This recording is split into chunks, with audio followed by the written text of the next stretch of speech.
Que segredos se escondem por trás das cidades erguidas com lágrimas, silêncio e correntes?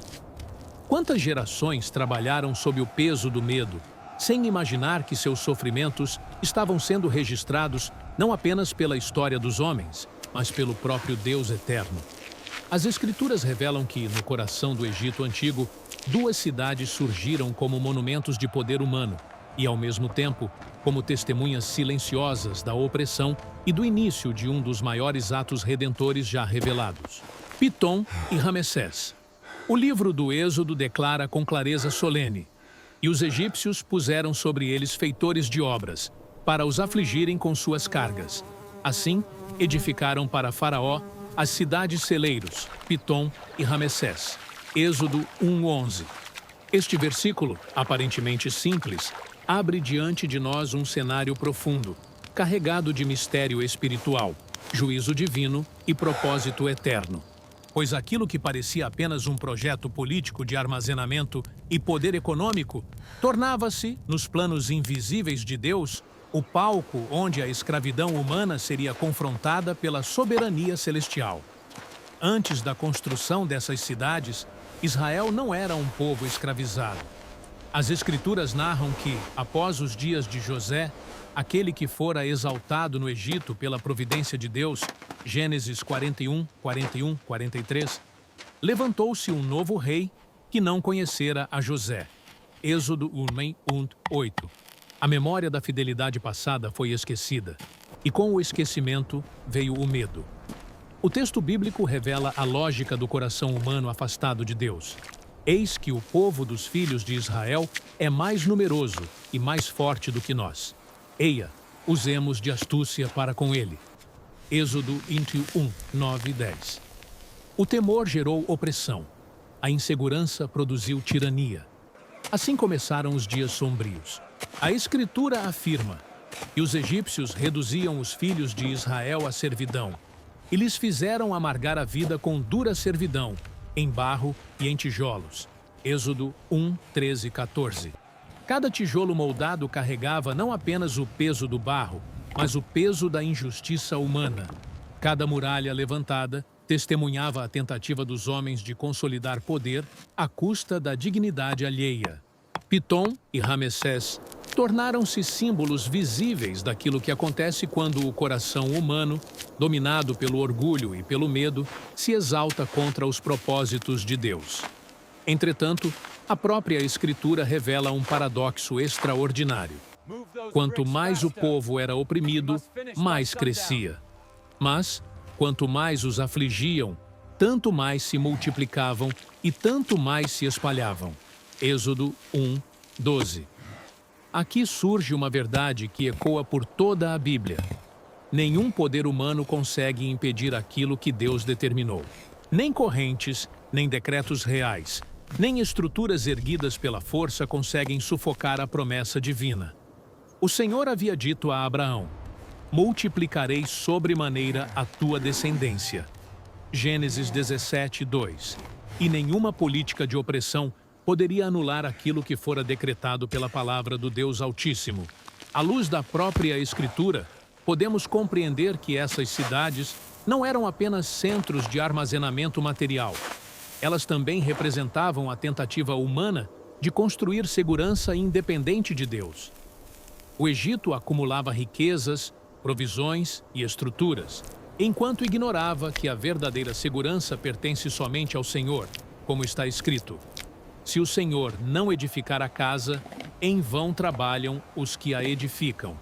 Salmo 127, 1. Assim, Pitom e Ramessés erguiam-se como testemunhos de uma civilização poderosa, mas espiritualmente cega. Ao mesmo tempo, nas sombras desses projetos grandiosos, Deus silenciosamente preparava o cenário para a revelação de sua justiça e de sua misericórdia. A opressão não era invisível aos olhos divinos. As Escrituras mais adiante registram: "Ouvi o seu clamor por causa dos seus exatores. Conheço-lhe o sofrimento." Êxodo 3, 7. O sofrimento que começou com a construção das cidades armazéns não era o fim da história. Era o prelúdio de uma intervenção divina que revelaria ao mundo inteiro que o Senhor governa sobre reis, impérios e nações. Há, aqui, um princípio espiritual profundo que emerge do próprio texto bíblico. Aquilo que os homens constroem para consolidar seu domínio pode tornar-se o cenário onde Deus manifesta seu juízo. Faraó buscava fortalecer o Egito, controlar um povo e assegurar seu futuro político. Porém, ao oprimir Israel, estava preparando o caminho para os acontecimentos que culminariam nas pragas do Egito, na Páscoa e na libertação sobrenatural narrada nas Escrituras. Assim, aquilo que parecia estabilidade humana tornava-se, na perspectiva divina, o início do colapso de um sistema construído sobre injustiça. Pitom e Ramessés, portanto, não são apenas nomes antigos registrados em um texto histórico. Elas representam a tensão eterna entre o poder humano e a soberania de Deus, entre estruturas erguidas pela força e promessas sustentadas pela fidelidade divina. Enquanto os tijolos eram empilhados sob chicotes e ameaças, o Senhor já escrevia, invisivelmente, o capítulo da libertação. Enquanto o faraó pensava consolidar seu domínio, o Deus de Abraão, Isaque e Jacó preparava um caminho que nenhum exército poderia impedir. Assim começa a história dessas cidades, não apenas como centros de armazenamento do Egito, mas como marcos silenciosos de uma realidade espiritual mais profunda. A certeza de que, mesmo quando os homens parecem dominar, é Deus quem conduz a história. Mesmo quando o povo sofre, a promessa permanece viva. E mesmo quando a opressão se levanta como muralha, a redenção já começou a se mover, ainda que os olhos humanos não consigam percebê-la. Sob a sombra dessas cidades erguidas com sofrimento, a opressão não cessou. Ao contrário, tornou-se mais severa, como se o coração do império endurecesse à medida que o povo escolhido continuava a crescer. As Escrituras registram que o temor do faraó não diminuiu diante da servidão imposta. Ele percebeu que o aumento das cargas não destruía a descendência de Israel. Assim, aquilo que começou como trabalho forçado transformou-se em uma política deliberada de destruição da vida. O texto sagrado declara: "Então ordenou o faraó a todo o seu povo, dizendo: a todos os filhos que nascerem lançareis no rio, mas a todas as filhas deixareis viver." Êxodo 1:22. O mesmo sistema que havia utilizado mãos hebreias para erguer Pitom e Ramessés agora buscava eliminar o futuro dessas mesmas mãos. A opressão econômica evoluía para a perseguição existencial.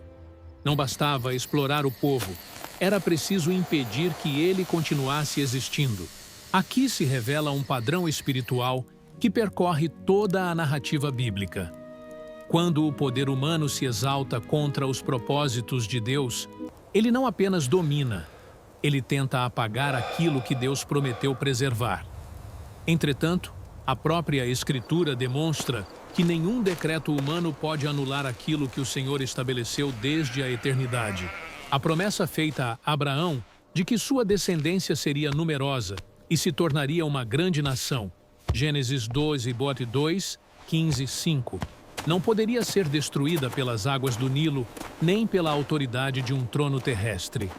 É nesse cenário de morte decretada que a narrativa bíblica introduz um dos acontecimentos mais silenciosamente poderosos da história sagrada. Foi-se um homem da casa de Levi e casou com uma descendente de Levi.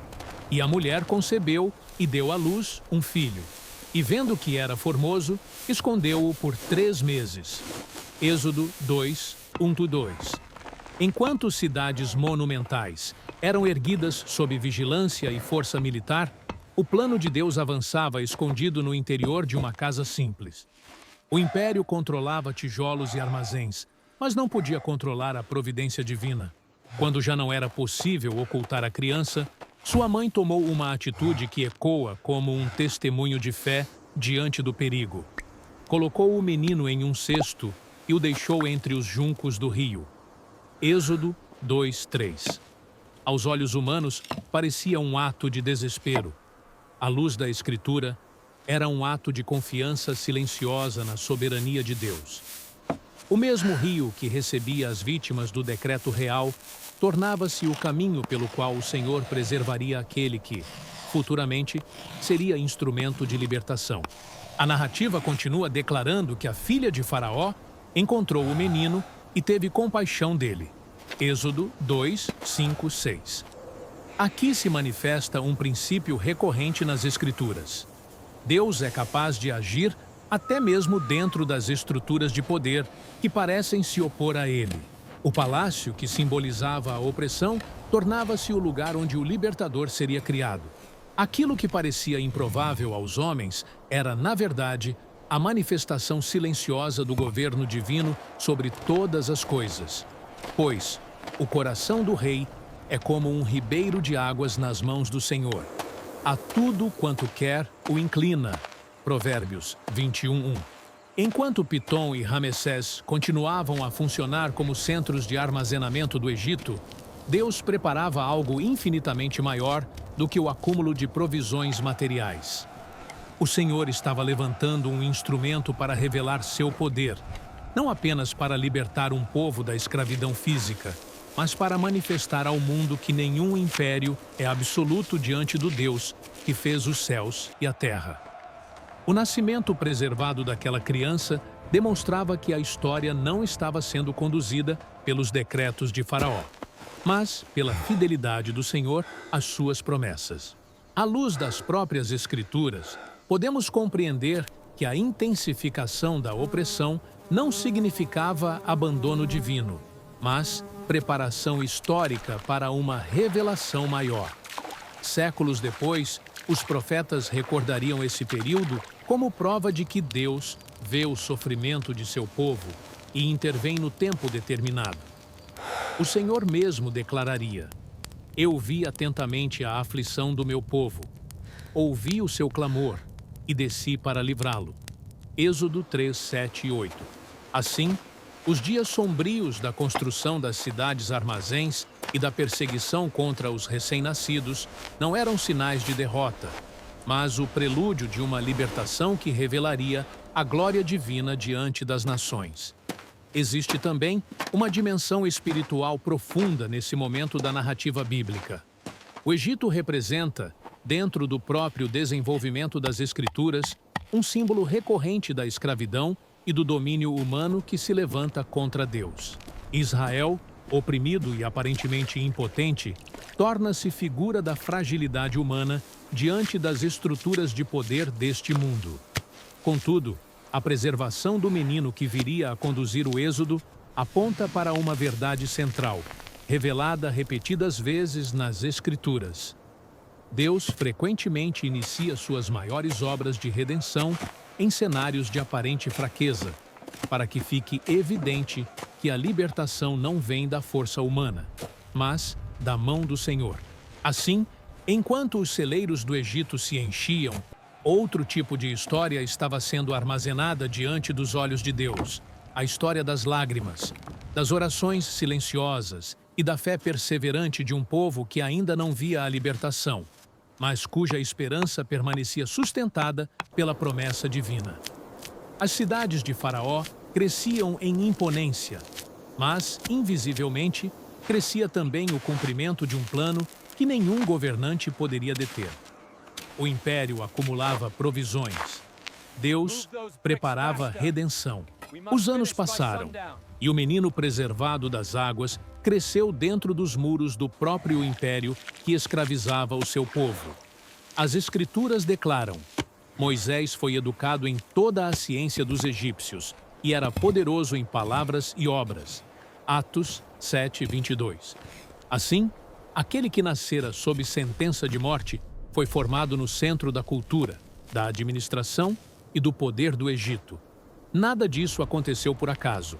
À luz do testemunho bíblico, percebe-se que Deus, silenciosamente, preparava um instrumento que conheceria tanto a realidade da opressão hebraica quanto as estruturas internas do império, que futuramente enfrentaria. Contudo, o tempo de Deus não segue os impulsos humanos. As Escrituras narram que, ao ver um egípcio ferindo um hebreu, Moisés reagiu e matou o agressor. Êxodo 2, 11, 12. Esse episódio revela algo profundo sobre a condição humana. Mesmo quando alguém é chamado para um propósito divino, ainda carrega limitações, impulsos e fragilidades.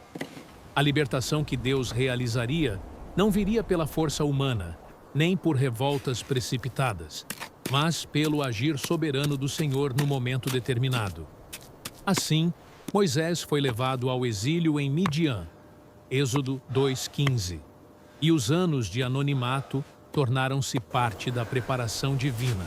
Enquanto isso, no Egito, as cidades-armazéns continuavam de pé, e a opressão permanecia. A Escritura registra: decorridos muitos dias, morreu o rei do Egito. Os filhos de Israel gemiam sob a servidão, e por causa dela, clamaram, e o seu clamor subiu a Deus. Êxodo 2:23. Este versículo revela um dos elementos mais profundos da narrativa bíblica. O sofrimento humano não é invisível diante do Senhor. Ainda que os céus pareçam silenciosos por um tempo, Deus continua atento à história, conduzindo acontecimentos que só serão plenamente compreendidos quando seu plano se revelar. O texto prossegue afirmando: ouviu Deus o seu gemido e lembrou-se da sua aliança com Abraão, Isaque e Jacó.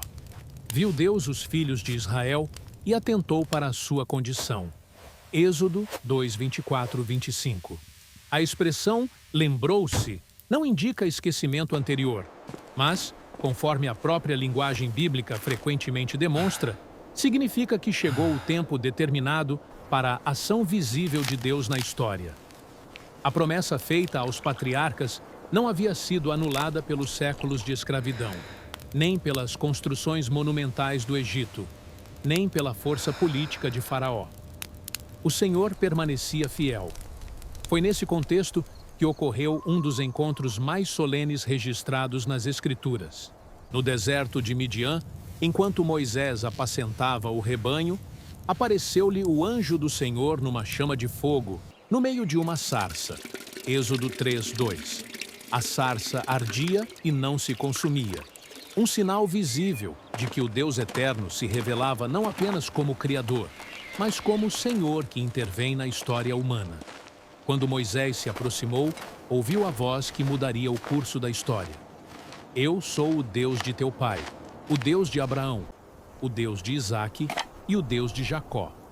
Êxodo 3:6. Então que se segue, conecta diretamente o sofrimento do povo às ações futuras de Deus. Certamente, vi a aflição do meu povo, ouvi o seu clamor, conheço-lhe os sofrimentos, por isso desci a fim de livrá-lo. Êxodo 3, 7, 8. Essas palavras revelam uma verdade central das Escrituras. A lembrança divina não é passiva, ela conduz à ação redentora. O mesmo Deus que permitira que Israel se multiplicasse durante a opressão, agora iniciava o processo de libertação e demonstraria seu poder diante das nações. É importante observar, à luz do próprio texto bíblico, que a libertação não começaria com a destruição imediata das cidades de Pitom e Ramessés, nem com um levante humano contra a escravidão. Deus escolheu agir de maneira que sua soberania fosse plenamente revelada. Ele enviaria um mensageiro, confrontaria o coração endurecido de Faraó e demonstraria, por meio de sinais e juízos, que nenhum trono terrestre pode resistir ao governo do Senhor. Assim, o chamado de Moisés não era apenas uma missão política, era uma convocação para testemunhar a manifestação direta do poder divino na história. Moisés, consciente de sua própria fragilidade, perguntou: quem sou eu para ir a Faraó e tirar do Egito os filhos de Israel? Êxodo 3, 11. A resposta de Deus revela um princípio fundamental que percorre toda a Escritura. A obra divina não depende da grandeza humana, mas da presença do Senhor. Eu serei contigo. Êxodo 3:12. Essa promessa ecoa ao longo de toda a narrativa bíblica, mostrando que o sucesso da missão não repousa sobre a capacidade do mensageiro, mas sobre a fidelidade daquele que o envia. Enquanto isso, as cidades construídas pela servidão permaneciam como testemunhos silenciosos do poder aparente do Egito. Seus celeiros cheios, suas estruturas imponentes e sua organização econômica davam a impressão de estabilidade inabalável. Contudo, invisivelmente, algo já havia mudado. Deus havia falado. A redenção havia começado a se mover, não ainda nas ruas do Egito, mas no deserto, em um encontro entre o Criador e um homem chamado para obedecer. O mundo ainda não percebia, Faraó ainda não sabia, e Israel ainda continuava trabalhando sob o peso das cargas. Porém, a história já havia entrado em um novo tempo. Assim, aquilo que começou com tijolos moldados sob chicotes avançava agora para um confronto espiritual entre a soberania divina e o orgulho humano. Pitom e Ramessés continuavam de pé, mas o Deus que vê a aflição de seu povo já preparava os acontecimentos que revelariam que nenhuma construção humana, por mais grandiosa que seja, pode permanecer como símbolo eterno de opressão quando o Senhor decide agir. Quando Moisés retornou ao Egito conforme a ordem do Senhor, não voltou como príncipe formado nos palácios, mas como mensageiro daquele que governa sobre todos os reinos. As cidades armazéns, Pitom e Ramessés, permaneciam cheias de atividade, sustentadas pelo trabalho exaustivo de um povo que ainda não compreendia que a libertação estava prestes a começar. O império parecia firme, os celeiros permaneciam abastecidos e o sistema de servidão continuava funcionando como se nada pudesse alterá-lo. Contudo, a palavra de Deus já havia sido declarada, e quando o Senhor fala, a história inevitavelmente se move. Moisés e Arão apresentaram-se diante de Faraó com a mensagem divina. Assim diz o Senhor, Deus de Israel: deixa ir o meu povo, para que me celebre uma festa no deserto. Êxodo 5:1. A resposta do rei revela a essência do conflito espiritual que atravessa toda a narrativa bíblica. Quem é o Senhor para que eu lhe ouça a voz e deixe ir a Israel? Não conheço o Senhor, nem tampouco deixarei ir a Israel. Êxodo 5:2. Essa declaração não era apenas resistência política, era um desafio direto à autoridade divina. O coração humano, quando dominado pelo orgulho, tende a ignorar o Deus que não pode ser visto, confiando apenas no poder que parece estar em suas próprias mãos. A reação de Faraó foi imediata e severa. Em vez de aliviar a servidão, ordenou que o trabalho dos hebreus fosse aumentado. Não torneis a dar palha ao povo, para fazer tijolos, como antes, eles mesmos que vão e acolham. Êxodo 5:7. Assim, o sofrimento intensificou-se. O povo que já construíra cidades monumentais agora precisava produzir a mesma quantidade de tijolos, sob condições ainda mais difíceis. À luz das Escrituras, esse momento revela um princípio profundo. Muitas vezes, quando Deus começa a agir em direção à libertação, a opressão parece aumentar temporariamente, não porque o Senhor tenha perdido o controle, mas porque o confronto entre a vontade divina e a resistência humana se torna visível. O clamor do povo cresceu, e até mesmo Moisés, ao testemunhar a intensificação da dor de Israel, apresentou sua angústia diante do Senhor. Ó Senhor, por que afligiste este povo? Por que me enviaste? Êxodo 5:22. Essa pergunta ecoa a experiência humana descrita repetidas vezes na Bíblia. A dificuldade de compreender os caminhos de Deus quando a libertação prometida ainda não se manifestou plenamente. Contudo, a resposta divina reafirma a soberania que governa todos os acontecimentos. Agora verás o que hei de fazer a Faraó, pois, por mão poderosa, os deixará ir. Êxodo 6:1. O Senhor, então, declarou algo que ressoa como fundamento de toda a história da redenção narrada no Êxodo. Eu sou o Senhor. Apareci a Abraão, a Isaque e a Jacó. Também estabeleci a minha aliança com eles. E também ouvi os gemidos dos filhos de Israel. e me lembrei da minha aliança. Êxodo 6, 2, 5. A libertação que se aproximava não era um evento isolado. Era o cumprimento de uma promessa que atravessava gerações. Aquilo que começou com a escravidão e com a construção das cidades de armazenamento, agora se tornava o cenário onde Deus demonstraria sua fidelidade às palavras pronunciadas séculos antes. O Senhor ordenou que Moisés anunciasse ao povo: Eu vos tirarei de debaixo das cargas do Egito, e vos livrarei da sua servidão, e vos resgatarei com braço estendido e com grandes manifestações de julgamento. Êxodo 6:56. Aqui aparece um elemento essencial da narrativa bíblica. A libertação de Deus não ocorre apenas como um ato de misericórdia, mas também como manifestação de juízo contra sistemas que se levantam em injustiça e opressão. As cidades erguidas pela força humana, sustentadas pela exploração, tornavam-se agora testemunhas de um tempo em que o poder do Egito seria confrontado pelo poder do Senhor. Entretanto, o texto revela algo profundamente humano. Dessa maneira falou Moisés aos filhos de Israel. Porém, eles não lhe deram ouvidos, por causa da ânsia de espírito e da dura servidão. Êxodo 106, 9. O sofrimento prolongado havia enfraquecido a esperança do povo. A promessa de libertação parecia distante demais para aqueles que continuavam moldando tijolos sob vigilância. Essa realidade revela um princípio espiritual recorrente nas Escrituras. Quando a dor é intensa e contínua, o coração humano pode ter dificuldade de acreditar que a redenção realmente virá. Ainda assim, a fidelidade de Deus não depende da capacidade humana de crer plenamente. Ele permanece fiel à sua própria palavra. Enquanto isso, o Senhor preparava os acontecimentos que demonstrariam sua autoridade sobre o Egito e sobre todos os deuses que aquela civilização venerava. O conflito que se iniciava não era apenas entre Moisés e Faraó, nem apenas entre escravos e governantes. Era a revelação pública de que o Deus de Israel é Senhor sobre a natureza, sobre os reinos e sobre a própria história.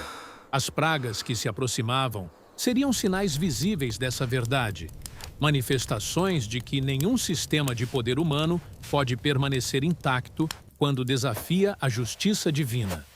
Assim, naquele momento de tensão crescente, Pitom e Ramessés continuavam funcionando, os celeiros permaneciam cheios, e o império ainda parecia inabalável. Porém, invisivelmente, o tempo da opressão começava a chegar ao seu limite. O Senhor havia declarado sua intenção, e quando Deus anuncia que agirá com o braço estendido, a história entra em um caminho do qual não há retorno.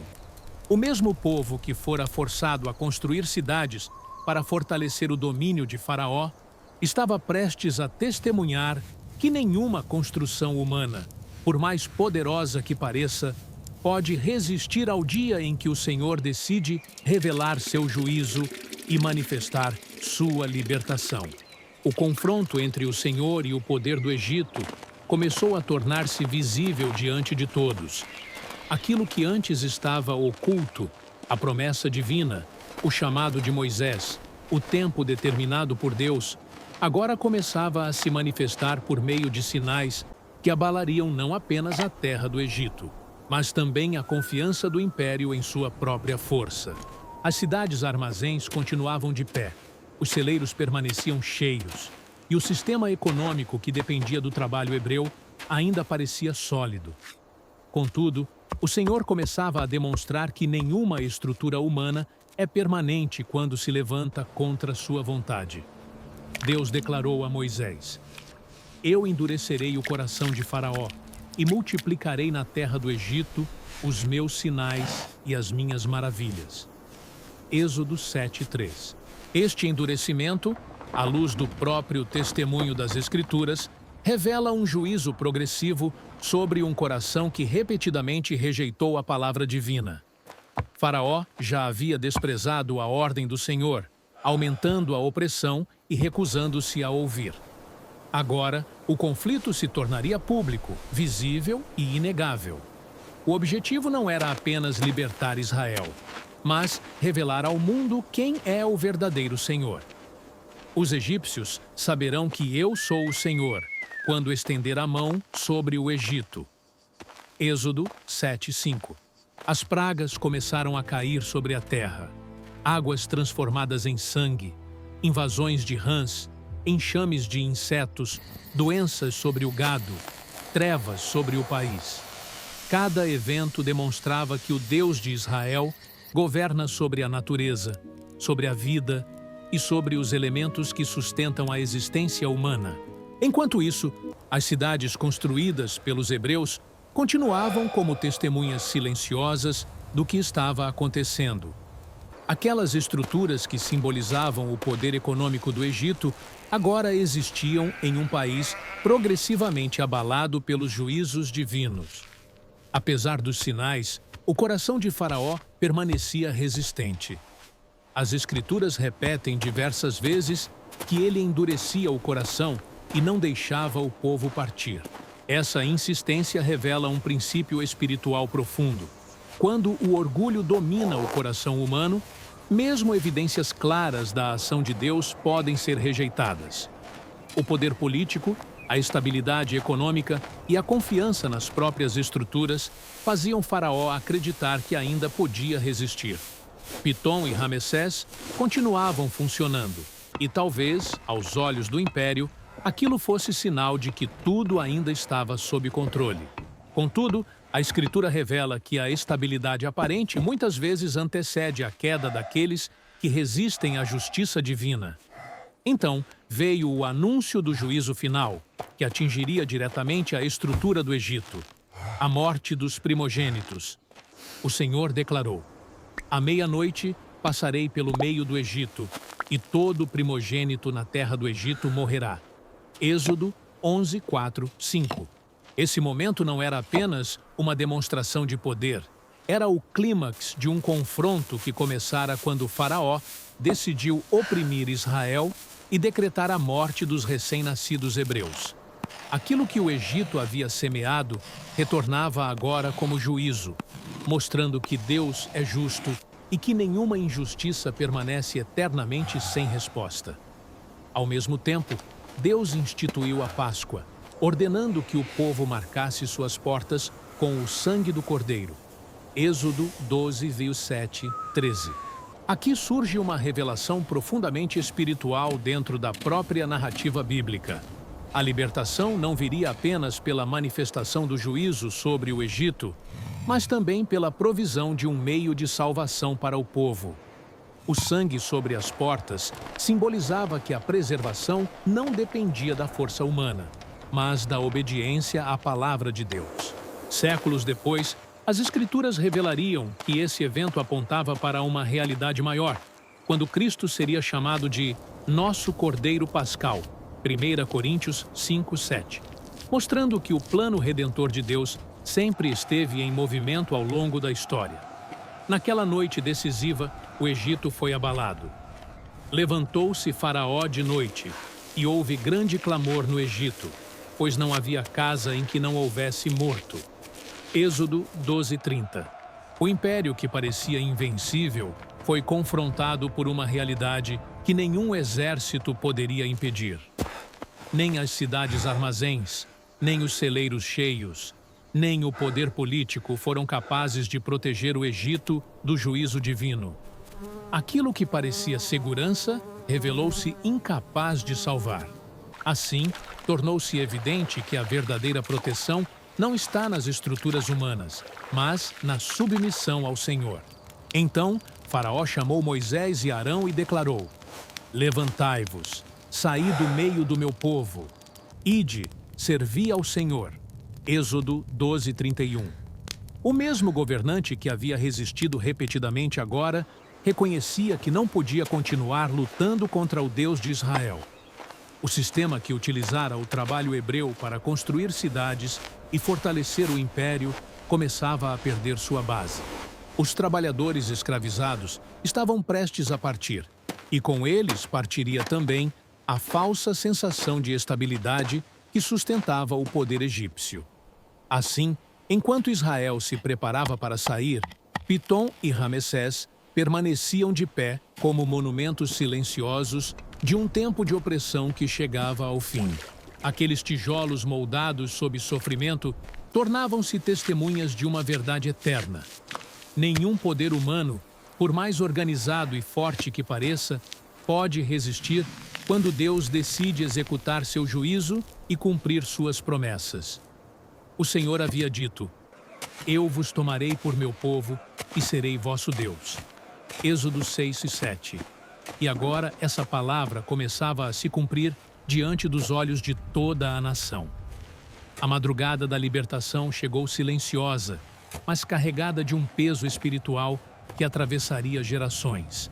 As famílias hebreias permaneceram dentro de suas casas marcadas pelo sangue do Cordeiro, obedecendo à palavra do Senhor, enquanto do lado de fora, o Egito experimentava a noite mais sombria de sua história. Aquela noite não representava apenas o fim de uma série de pragas. Era o encerramento de um ciclo iniciado décadas antes, quando o povo fora forçado a erguer cidades para sustentar o poder de um império que agora se curvava diante do Deus vivo. As Escrituras registram: assim partiram os filhos de Israel de Ramessés para Sucote, cerca de 600.000 homens de pé, sem contar mulheres e crianças. Êxodo 12, 37.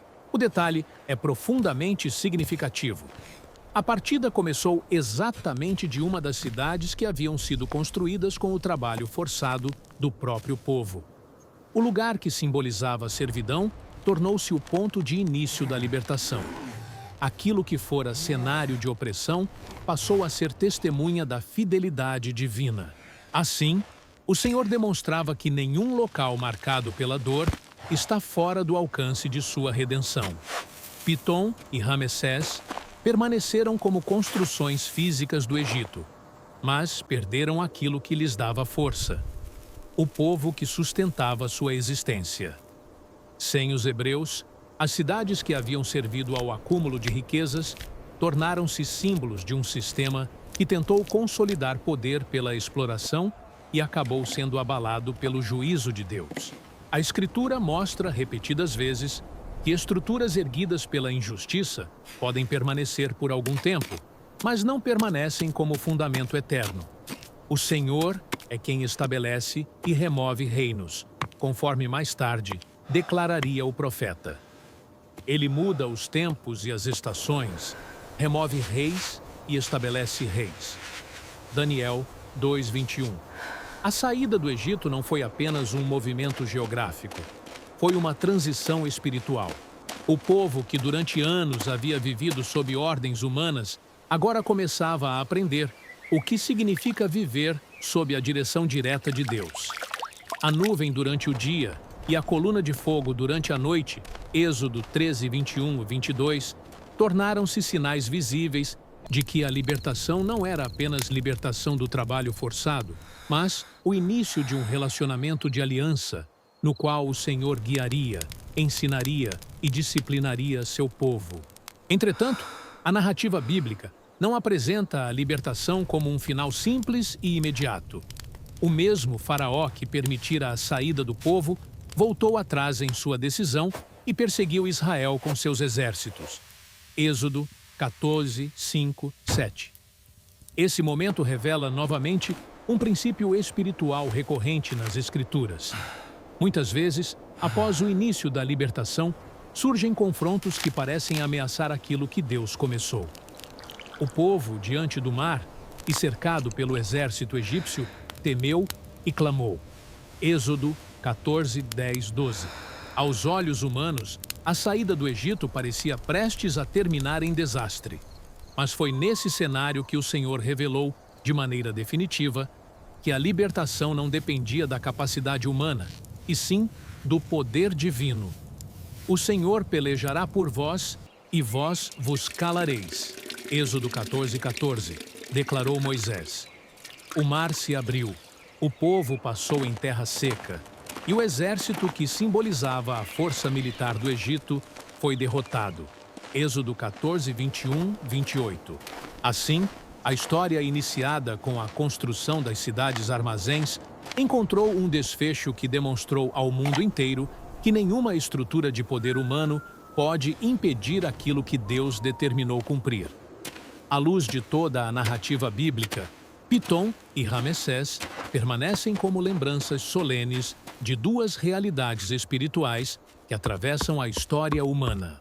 A primeira é a tendência do coração humano de construir sistemas baseados em controle, acúmulo e poder, muitas vezes ignorando a justiça e a dignidade que Deus exige. A segunda é a certeza de que o Senhor vê o sofrimento, ouve o clamor e age no tempo determinado, conduzindo a história de forma que sua justiça e sua misericórdia sejam reveladas. Séculos depois, os profetas e os salmos continuariam relembrando a libertação do Egito, como prova de que Deus não abandona seu povo e de que nenhum império é absoluto diante dele. A memória da escravidão e da saída tornou-se um chamado permanente à humildade e à fidelidade, lembrando que o Senhor é aquele que tira o necessitado do pó e levanta o pobre do monturo. Salmo 113, 7. Assim, aquilo que começou com tijolos moldados em sofrimento transformou-se em um testemunho eterno da soberania divina. Hoje, ao contemplarmos a história dessas cidades, somos confrontados por uma pergunta inevitável. Em quais estruturas os homens continuam confiando, como se fossem permanentes? Quantas obras humanas, erguidas com poder e orgulho, parecem inabaláveis, mas ignoram a justiça de Deus? E, ao mesmo tempo, quantos clamores silenciosos continuam subindo aos céus, aguardando o tempo em que o Senhor manifestará novamente sua libertação? A história das cidades-armazéns do Egito não é apenas um relato antigo. É um espelho espiritual que nos lembra que Deus permanece soberano sobre todas as gerações, que o sofrimento não é invisível diante dele e que toda opressão encontra seu limite quando o Senhor decide agir. Se esta reflexão aprofundou sua compreensão das Escrituras, curta este vídeo, inscreva-se no canal, ative o sininho para acompanhar os próximos episódios desta série e compartilhe esta mensagem com aqueles que desejam conhecer mais profundamente a Palavra de Deus. Deixe também nos comentários suas reflexões e perguntas, e prossigamos juntos explorando os mistérios revelados nas páginas sagradas que continuam falando às gerações.